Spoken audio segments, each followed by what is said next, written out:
Hello everyone, மறைந்த வரலாறு பாட்காஸ்ட்க்கு உங்க எல்லாரையும் வெல்கம் பண்றேன். Let's talk history. இன்னைக்கு பூமி எப்படி உருவாச்சு, அதுல உயிரினங்கள் எல்லாம் எப்படி உருவாச்சுங்கிறத பத்தி தான் நாம பார்க்க போறோம். முட்டையில இருந்து கோழி வந்துச்சா இல்ல கோழில இருந்து முட்டை வந்துச்சா? இந்த கேள்விக்கு பதில் சொல்றது எப்படி கஷ்டமோ அதே மாதிரி பூமியில எப்படி உயிர் வந்துச்சு அப்படிங்கறத சொல்றதும் ரொம்ப கஷ்டம்தான். உலகத்துல இருக்கக்கூடிய ஒவ்வொரு மதமும் இதுக்கு ஒரு கதையும் சொல்லுது. கிறிஸ்தவ மதத்தின் புனித நூலான பைபிள்ல தேவனாகிய கர்த்தர் பூமியில இருந்து மண்ணை எடுத்து மனுஷனை உருவாக்குனாங்க. அவன் மூக்கில் தன் உயிர் மூச்சினை தேவனாகிய கர்த்தர் ஊதினார், அதனால் மனிதன் உயிர் பெற்றான் இப்படின்னு சொல்லுது. அதே மாதிரி இஸ்லாமிய மதத்தின் புனித நூலான குரான் என்ன சொல்லுதுன்னா, உயிருள்ள ஒவ்வொன்றையும் நாம் தண்ணீரில் இருந்து படைத்தோம் அப்படின்னு சொல்லுது. இதுவே ஜப்பானின் ஷின்டோ மதத்தின் புனித நூலான கோஜிகி என்ன சொல்றதுன்னா, சொர்க்கத்தின் மிதக்கும் பாலத்துல இருந்து இசானாகி இசானாமி அப்படிங்கிற தெய்வங்கள் ரத்தின ஈட்டியால கடலை அசைச்சா, அதுல இருந்து ஒரு முதல் நிலம் உருவாகுது, அதுதான் ஜப்பானா. அதன் பிறகு கடவுள்களும் இயற்கையின் ஒரு பகுதியாக மனுஷங்களும் வந்திருக்கிறதா அந்த மதம் சொல்லுது. இந்து மதத்தை பொறுத்தவரை இந்த பிரபஞ்சம் பிரம்மாவால ஆனதுன்னு சொல்லுவாங்க.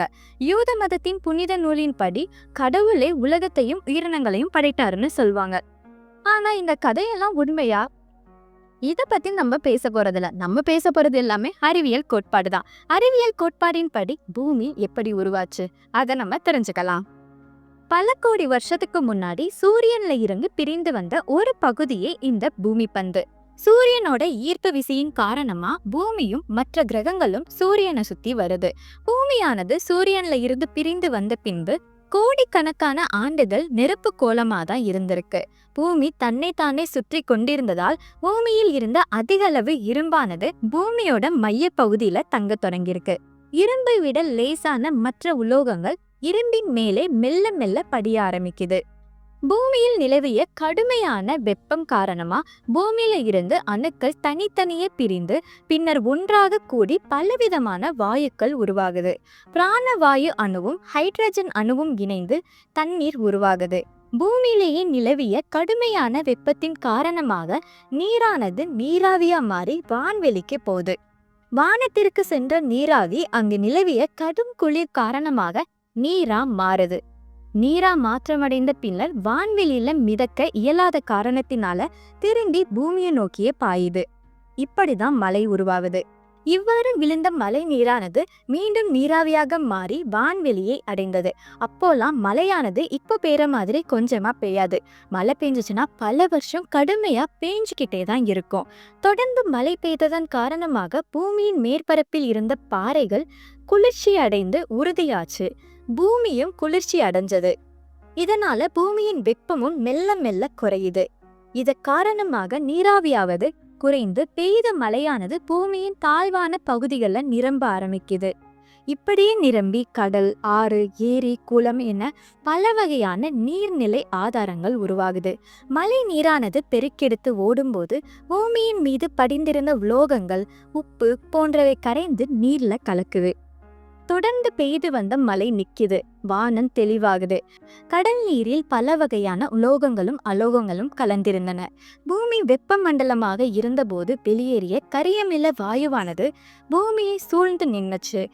இந்த வாயு நீரில் இருந்த உயிர் அணுக்களை சூரிய ஒளியின் உதவியோட தனியா பிரிச்சது. இதன் காரணமாக பச்சை பாசி இனம் உருவானது. இந்த பச்சை பாசியானது தன்னுடைய உணவை தானே தயாரித்துக் கொள்ளும் திறன் பெற்றதா இருந்துச்சு. இவை கடலில் மிக வேகமாக வளர்ந்து பரவின. இந்த பாசி இனம் உணவை உற்பத்தி செய்யும் போது மிஞ்சிய பிராண வாயுவானது வான்வெளியில கலக்குது. இந்த சந்தர்ப்பத்துலதான் கடலில் ஒற்றை அணு உயிர்கள் உருவாகுது. இவற்றால தங்களுடைய உணவை தாங்களே தயாரித்து கொள்ள முடியல. இதனால இவை கடலில் இருந்த பாசியை தங்கள் உணவா உட்கொள்ள ஆரம்பிக்கிறாங்க. இத்தகைய உயிரினங்களுக்கு வாய், கால், வால் போன்ற எந்த உறுப்புமே கிடையாது. இவை பாசிகளின் மீது சூழ்ந்து அவற்றை செரித்து வாழ்ந்து வந்துச்சு. மீன் போன்ற ஒரு உயிரினம் இந்த சூழ்நிலையில தான் தோன்றுது. இந்த உயிரினத்திற்கு வாய், வயிறு போன்ற உறுப்புகளும் சுருள் போன்ற ஒரு உறுப்பும் அமைஞ்சிருக்கு. இதை தொடர்ந்து வேறு சில உயிரினங்களும் தோன்றுது. இவ்வுயிரினங்கள் மென்மையான உடல் அமைப்பை பெற்றிருந்தன. இவ்வுயிரினங்கள் கடலில் அபரிவிதமாக இருந்த சுண்ணாம்பு சத்தை கொண்டு கூட்டை உருவாக்கி கொண்டன. இந்த கூடுகள் தான் பவளத்தீவுகளா மாறுது.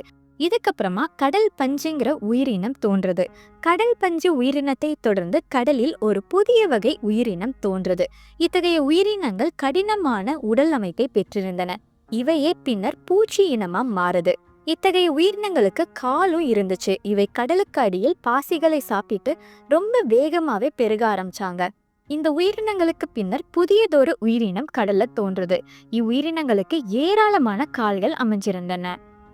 அதே நேரம் நிலப்பரப்புல தாவர வகைகள் தோன்றுது. மெல்ல மெல்ல தாவரங்கள் பூமியின் பல பகுதிகளை உருவாகுது. பூமியில் ஏராளமான அளவில் சூரிய ஒளி விழுந்த காரணத்தினால தாவர இனமானது ரொம்ப வேகமா வளருது. மரங்கள் மிகப்பெரிய அளவுல வளருது. நன்கு வளர்ந்த மரங்களின் ஆயுட்காலம் முடிஞ்சதுக்கு அப்புறமா மடிஞ்சு பூமிக்குள்ள புதையிடுது. புதிய புதிய மரங்கள் முளைக்குது. பூமிக்குள்ள நிலவிய கடும் வெப்பத்தின் காரணமாக பூமிக்குள்ள போன மரங்கள் கரியா மாறுது. இந்த யுகத்தை கரியுகம்னு சொல்றாங்க. தொடர்ந்து கடல்ல மீன் இனமானது உருவாகுது. பின்னர் மெல்ல மெல்ல இவை உருமாற்றம் பெறுது. மீன்களின் உடலில் காற்றில் உள்ள பிராணவாயுவை சுவாசிக்கக்கூடிய நுரையீரல்கள் உருவாகுது. இதன் காரணமா ஆதி காலத்துல இருந்த மீன்கள் இனமானது நீர்லையும் நிலத்திலையும் வாழ முடிஞ்சது. நீர்நிலைகள் வற்றிய போது இவை நிலத்தில தான் வாழ ஆரம்பிச்சது. ஆனா முட்டையிடும் போது நீர்நிலைக்கு போச்சு. இதன் காரணமாக இவை உடலுக்கு அடியில் இருந்த செதில்களின் உதவியோடு நிலத்தில் நகர்ந்து நீர்நிலைக்கு போயிருக்கு. பல்லாண்டுகளுக்கு பின்னர் இத்தகைய செதில்கள் மெல்ல மெல்ல கால்களா மாறியிருக்கு. இத்தகைய உயிரினங்களை பின்னர் தவளை இனமா மாறியிருக்கு. இது நீர்லையும் நிலத்திலையும் வாழ தகுதியுடையது. இதன் பின்னர் பல்லி இனம் வந்திருக்கு. இந்த பல்லி இனத்தில் பல்வேறு வகையான பல்லிகள் தோன்றது. பல வகையான டைனாசர்கள் தோன்றி பூமியில ஆதிக்கம் செலுத்தது. பறக்கும் பல்லிகள் தோன்றது. இவற்றிற்கு பறவைகளுக்கு இருக்கிற மாதிரி இறகுகள் கிடையாது. ரெக்கை போன்ற ஒரு தோல் படலத்தோட உதவியோட இது பறக்குது. இது எல்லாமே மீன்களை தான் சாப்பிட்டு வாழுது. பறக்கும் பல்லி இனத்தை தொடர்ந்து பறவை இனம் தோன்றுது. பூமியின் வடதுருவத்தில் இருந்த பனிப்பாறைகள் தெற்கு நோக்கி பரவுது. தெற்கு பகுதியில இருந்த பனிப்பாறைகள் வடக்கு திசை நோக்கி பரவ ஆரம்பிக்குது. இதன் காரணமா பூமியானது ரொம்பவே குளிர்ச்சி அடைய தொடங்குது. இந்த யுகத்தை தான் பனி யுகம்னு சொல்றாங்க. குளிர்ந்த இரத்தத்தை உடைய பல்லி இனமானது குளிரை தாங்க முடியாம வெகுவா அழிய ஆரம்பிக்குது. இதன் பின்னர் வெப்பமான இரத்தத்தையும் உடலில் முடியுடனும் கூடிய உயிரினம் தோன்றுது. இத்தகைய உயிரினங்கள்ல உடலை மூடியிருந்த அடர்த்தியான முடியின் காரணமாக இதால கடும் குளிர தாங்க முடிஞ்சது. இத்தகைய உயிரினங்கள் குட்டியெல்லாம் ஈன்றெடுத்துச்சு.